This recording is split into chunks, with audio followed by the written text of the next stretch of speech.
Здравейте и добре дошли в днешното видео. Както сте видяли от заглавието, то ще е представяне на Мейвис. Мейвис, ще кажеш ли здравейте? Чак. Я в момента Мейвис е порода йоркширски териер. Мини йоркширски териер. Тя е килограми 800, 2 кг, зависи колко е яла вечерта. Ти искаш ли да кажеш някакви неща за нея, преди аз да почна да разказвам? Тя разказва. Аз да разказвам? Да. Добре. Аз ще се радвам. Ти ще се радваш. Мейвис дойде вкъщи, тук някъде ще слагам снимки. Мейвис дойде вкъщи 2016 година, когато Анастасия, голямата ни дъщеря, ти всъщност можеш да се представиш, защото хората не те познават. Аз съм била на една, когато ме взех мама. Не, на една, на 3 беше. Сега ще сложа снимки да те бият хората като бебенци. Не вярвам, но окей. Ще ги покажа и на те после. А ти ще се представиш ли? Как? Ами да кажеш коя си, на колко си години Аз съм и дъщеря. и как се казваш? Маркър. На колко си години? 10. На 10. Добре. Та Мейви се появи при нас 2016 година, когато за 5-тия си рожден ден голямата ми дъщеря Анастасия беше помолила всички гости да и подаръците за рождения ден да са в парична форма, тъй като си събира пари за кученце. Аз и съпруга ми преди това сме гледали по-отделно, когато сме били животни. Аз съм имала куче? 2 кучета, съм имала, да. Всеки ден научавам нещо ново за вас. Това е чудесно. Които... Така, историята с моите кучета е малко по-драматична и не бих искала да разказвам. Неговото куче беше пекинес, да, пекинес. Гледаха го доста дълги години и всъщност почина, когато се роди Анастасия. Анастасия беше може би на 3 месеца, когато Чарли пекинес започина и след това свекъра и свекърва ми бяха доста травмирани от тази загуба и така и не пожелаха повече да имат собствено куче, но пък за сметка на това гледат нашето кученце. Той беше вече много стар, той почина, имаше нещо... Той скочи ли от колата? Не, той скочи от колата преди това, години преди това, когато беше още млад и здрав и си живя още дълго време след. Не, той почина от старост. Чарли. Така, те не искаха повече да имат собствен домашен любимец, но за сметка на това гледат Мейвис, когато ние пътуваме на някъде. И както ви казах, Анастасия си събра пари. Тогава много искахме померан. Знаете ги, тези малки бели пухкави топчици, но по съвет на наша позната решихме, че няма да си взимаме померан, тъй като пускат доста косми, колкото и да са симпатични. От Мейвис няма. От нас. От нас може да има, но от Мейвис няма. И избрахме, тя всъщност ни избра, тя ни намери кучето Мейвис, порода йоркширски териер, тъй като за тези, които не знаете, ако не знаете, йоркитата са с много близък до човешкия косъм. И всъщност това е причината те да имат нужда от такава специална грижа за козината, да бъдат постоянно сресвани, постоянно да се постригва. Козината, както виждате, Мейвис в момента е малко обрасла, рунтясала, но постоянно да се постригва козината, защото ако не се постригва, тя като човешката коса расте, не капе като на останалите кучета да си я сменят пролет и есен, да окапва цялата козина. Тази расте и може да расте до безкрай. Даже има такива състезания за йорките, които там хората, по един от критериите е точно това, гладкостта на косъма и дължината. Така. Тя ни намери кучето от една жена в София, с която ние си писахме. Мейвис беше на 8 месеца. Ще ви кача и снимки, първите снимки, които получихме. Да, сега е на 8 години. Рожденият ти ден е през юли месец. И започнахме да си пишем с жената. До този момент на децата не бяхме казвали нищо. Както ви казах, Маргарет беше на 3, Анастасия беше на 5 години. На тях не им бяхме казвали, че сме намерили кученце, защото не искахме да бъдат разочаровани, ако не успеем да го вземем. Моя контакт с дамата, която продаваше, с семейството, което продаваше кученцето, беше може би седмица преди да го вземем, като те ми разказаха, че нямат възможност да се грижат за него, че не го извеждат, живее само в апартамент и понеже страшно много пътуват, затова искат да го продадат. Един път вече са го пускали, но понеже имаха детенци и те на 5 години тогава и детенцето се така много разстроило и те се отказали, което на мен ми беше сигнална червена лампичка, също да е мотив да не споделяме на децата, ако се стигне до там, че те отново се откажат да го продадат и им дадохме една седмица. Казахме, окей, ние след една седмица можем да дойдем да го вземем. Те всъщност искаха да ни го пратят по родителите на един от двамата, майката пътуваше до Ловеч. Но аз казах, не, искаме да дойдем лично, да се видим, да се запознаем, да ни обясните повече за животното, да ни видите, що за хора сме. Просто си представях, че ако аз трябва да се разделя с моят домашен любимец, с моето кученце, така бих искала да се случат нещата. Тоест, бих искала да познавам хората, при които отива. И така, дадохме си една седмица, един петък трябваше да се чуем, за да отидем в събота, в почивния ден, да си го вземем. Чуваме си ние в петък, казват, да, всичко е точно. Тя сега си отива в леглото. Ето къде отиват гранулите. Тук ли Всичките, виж, стани. Чакайте само малко. Виж. Ето това е лапата, заедно с кожите, които сме й послали, но тя много... Това е Мичка. Мичка е много важен член. Мичка всяка вечер, ето е Мичка е маймуна, ето е Мейвис. Да я видите, тя покъсана. Мичка е на 8 години вече и е доста изстрадала. Ето виждате носа, всяка вечер Мичка се къпе основно и се спи с нея и всъщност ритуала и по приспиване... Тя откъде дойде? С нея си дойде, тя си беше с нея. Мичка, когато Мейвис реши, че и се спи вече и че е време за сън, взима Мичка, хваща я за врата и я носи къде ли не. Сега продължаваме с разказ. И да продължим с разказа. Въпросния петък, в който трябваше да отидем да вземем Мейвис, аз пиша на жената, че в събота можем да пътуваме, разбираме се, дреси, сменяме си всичко точно. Отиваме, взимаме кученцето, децата бяха много щастливи, ще ви сложа и снимки от този момент, тъй като тогава не снимахме видеа и нямаме видеа от това нещо. Прибираме се, разменихме си телефоните и с съпруга и на дамата, която ни даде кученцето. И аз следващите 2-3 дни ги държах в течение на това как свиква, как се адаптира кученцето с нас. Мина, може би около седмица или 10 дни, при което получавам съобщение от тях, че те си искат кучето обратно. Беше доста така травмиращ момент, защото аз съм в онзи период бях много момента с личните граници, няма да го коментирам в това видео, защото той е за Мейвис, но тогава бях почти склонна да го дам. Въпросната същата позната, която ни намери Мейвис, ми каза, ма как така твоите деца не са, защото те изтъкнаха причината, че тяхното дете, което е с много тежки алергии, много страда за кученцето. И аз си представих като майка какво е да ти страда детето и за секунди се замислих дали да не го върнем. Но тя тогава ми каза, помислили ли за твоите деца, как те ще реагират, когато им кажеш, че трябва да върнат кученцето, с което те вече са свикнали и са прекарали 10 на дена заедно. И всъщност следващия ми момент, в който беше така много отрезвяващ, беше, че това не е играчка, нали? Какво значи иди си ела си? Ние им дадохме една седмица преди това, за да може да точно да не се случи това нещо. И аз така им го обясних. Последваха заплахи, предлагане на много по-голяма сума. Ние купихме за 500 лева, те ми предложиха 1000-1500 лева, за да си я откупят обратно. И вече когато се стигна до това предлагане на пари, за мен стана ужасно грозно. За нас като семейство, мъжът ми беше категорично против от самото начало. Стана ужасно грозно, защото всъщност търгуваш с нещо толкова мило. И преценихме, че няма да се случат нещата. Всъщност аз бях единственият човек, който имаше за момент колебание дали да не го върнем, и то точно защото като майка, нали, тя от срещната дама явно усети, че това ми е слабото място и точно там атакува. Но казахме, че сме категорични, че няма да върнем кучето, че то си е вече член на нашето семейство, че ние си го обичаме и не става въпрос за пари. Последваха заплахи, че ще дойдат, че ще ни намерят, че ще откраднат и всякакви такива неща. Не се случи. И Мейвис си стана, тя и вече си беше станала член на нашето семейство. Повече за нея. Аз искрено вярвам в това, че кучетата, да, колкото и да имат особености на породата си, много приличат на стопаните си. Тя е изключителна мързелана. Мейвис, ела тук да те покажам. Въпреки че ще слагам снимки. Тя е изключителна мързелана, обича по цял ден да спи. Ние я третираме не като домашен любимец, а като още едно дете в семейството. Спи с мен.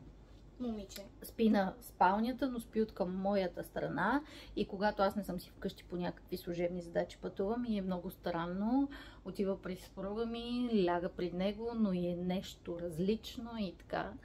Последния път бях на една конференция в Лисабон за 4-5 дни и той каза, че през тези 4-5 дни тя място не си е намерила къде да спи, докато мен ме няма. С децата не обича много да спи, защото явно те много се мърдат или не знам по каква причина, но предпочита с нас. Както ви казах, не беше извеждана, т.е. имаше хигиенни навици, беше ходила до туалетна само в банята при тях, но ние от първия ден, в който сме взели, разхождаме сутрин и вечер и всъщност тя си върши всичката работа навън. Но, понеже аз работих home office, както знаете, ако изляза 3 пъти през деня до магазин или да свърша нещо, всички прибирания, в които се връщам, тя се изпишкала пред вратата с идеята, като отворя, да стъпя в локвичката.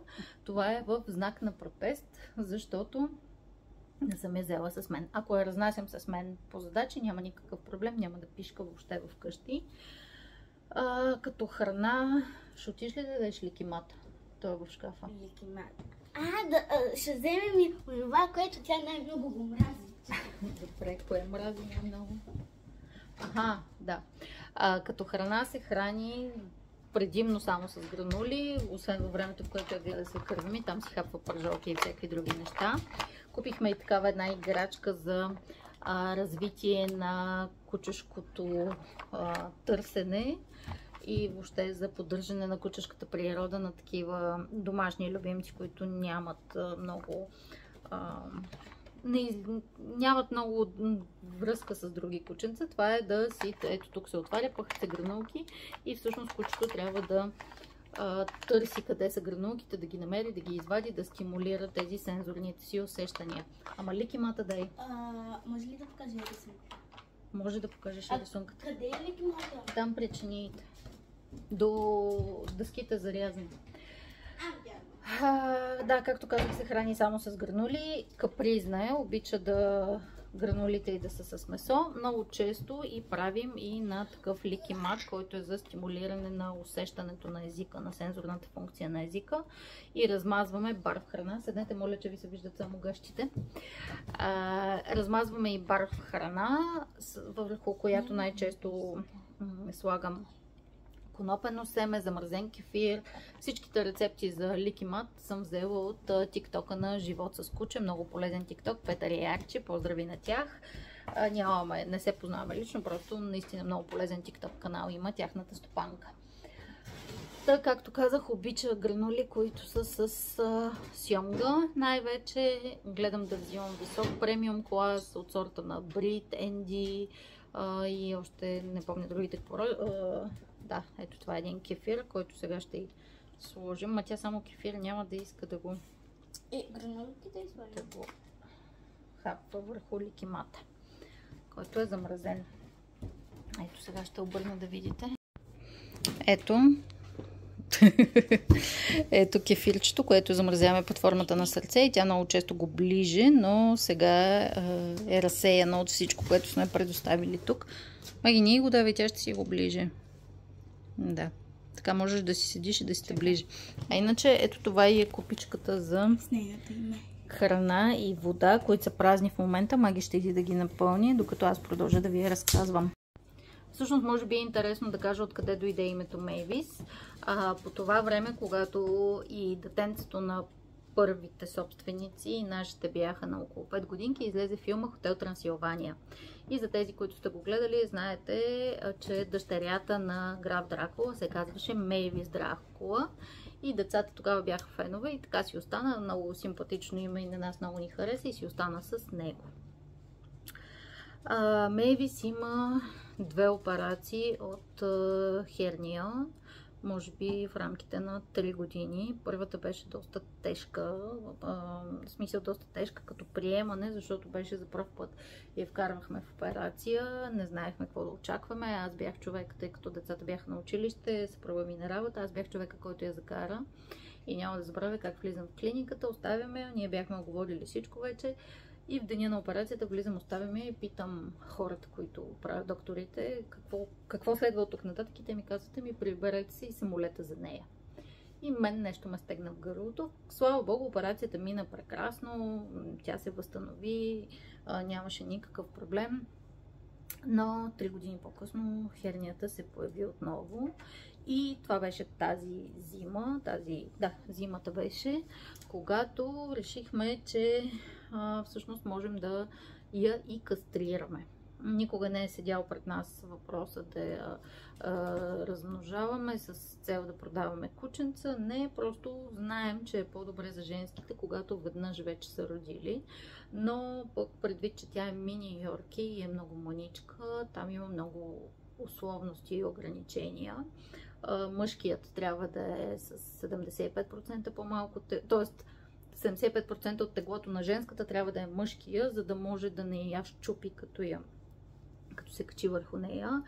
И така, просто от съображение за нейната сигурност не сме искали да има поколение. Разгонваше се до преди, може би, година. Да, до преди година. Беше така, 2 пъти в годината долу-горе се разгонваше. Но никога не ни е било проблем това. И сега, когато стана втората операция за херния, просто помолих доктора, ако има време, ако има възможност, защото не се знаеше самата херния на какво място е, колко е тънка кожата там и колко време ще протече операцията.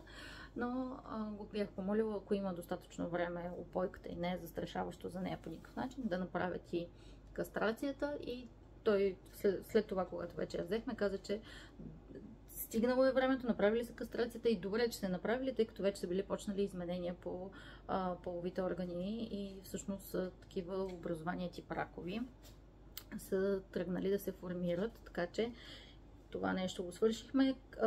Относно паразити и предпазване, вакцинира си се там, както е по календар, по вакцинационен календар, а за външно предпазване от кърлежи и подобни неща, първата година и бяхме взели едни каишки, които са за вратлето. Едни каишки, които са за вратлето, но тя започна да прави, тя сега най-вероятно няма да го направи, защото вече го прави само когато се вълнува. Започна да прави едно, като все едно не й достига въздух.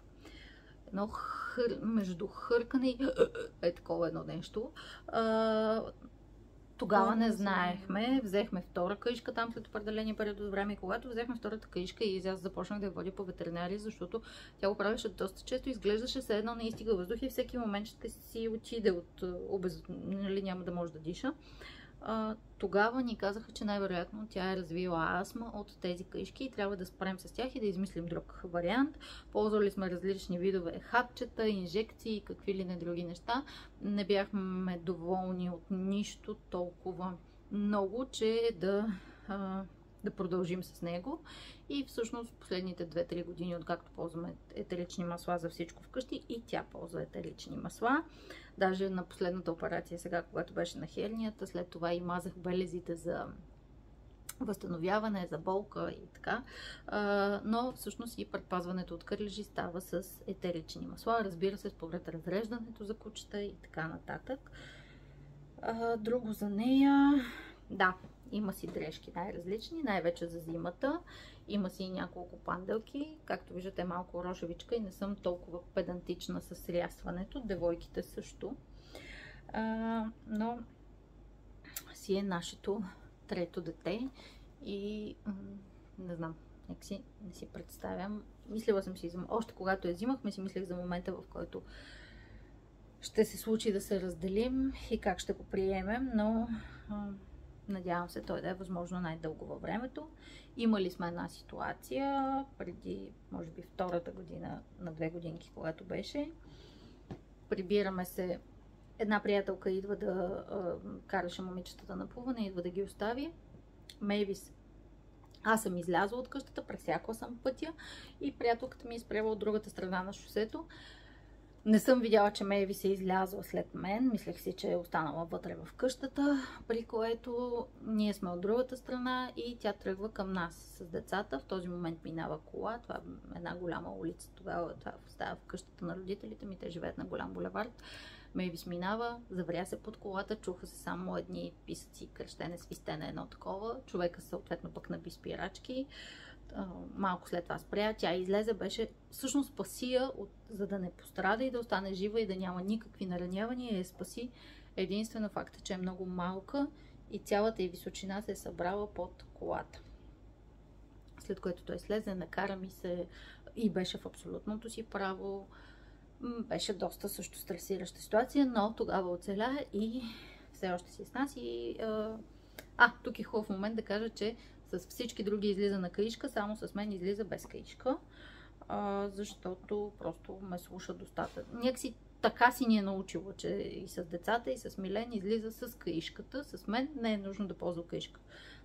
И кучетата, както и хората като цяло, както си ги свикнеш. На каквото отношение си ги свикнеш, така ще се отнасят и те с теб. Друго нещо интересно да се сещаш? Хърка като змей. Нали? Нощно време е някакво чудо. Те обича повече. Не. Обича този, който се грижи за нея.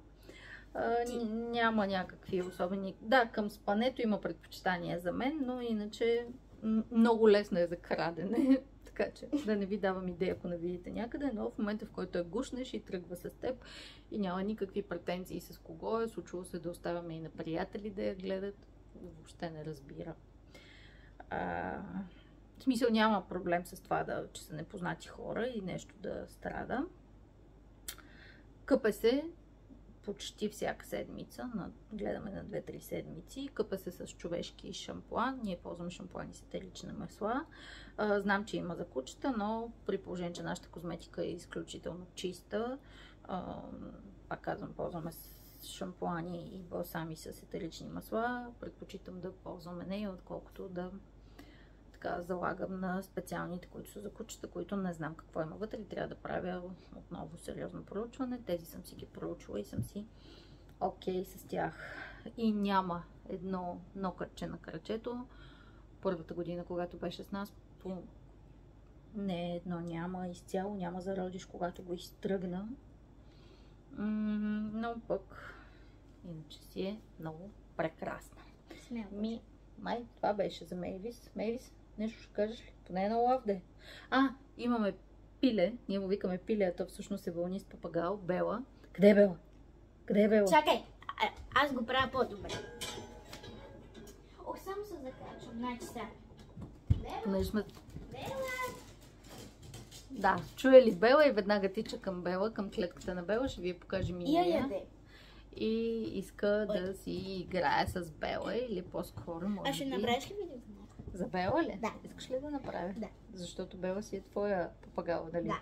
Мейви се накака ти по принцип. Има чип, сложихме и чип миналата година, до тогава не бяхме, но миналата година трябваше да я вземем с нас в Гърция на почивка и за целта, за да излезе през граница, трябваше да й сложим чип, така че си има и чип. С Мичка също ви запознах. Мичка изключително. Впрана е преди 2 дена я изпра Мичка, но по принцип е много олигавено гносно същество, защото Мейви се лигави всяка вечер. Това беше от нас за днес. Ако имате някакви въпроси относно отглеждането на Йорки или каквото и да е друго, пишете в коментарите. Доколкото мога и имам опит, ще ви споделя. Пишете ми, вие имате ли домашен любимец и какъв е той и как.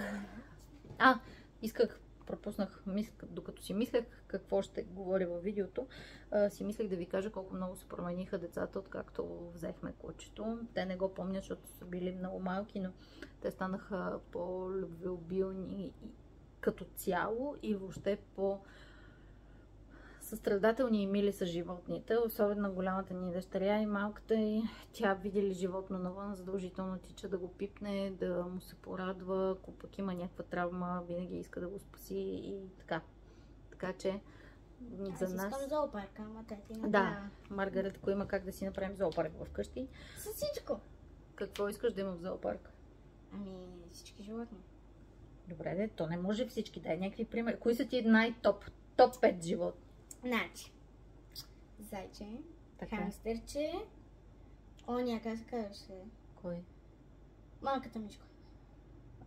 Панда мишка. Да, панда мишка. Така, 5, тук са 3. Така че имаш още 2. Помисли кои истина е. Не мога. Капибара. Капибара, задължително. Беше ли ти готино в Бургас в зоопарк? Да. Добре. Ами, това е от нас за днес. Ще се видим към края на седмицата пак. Чао!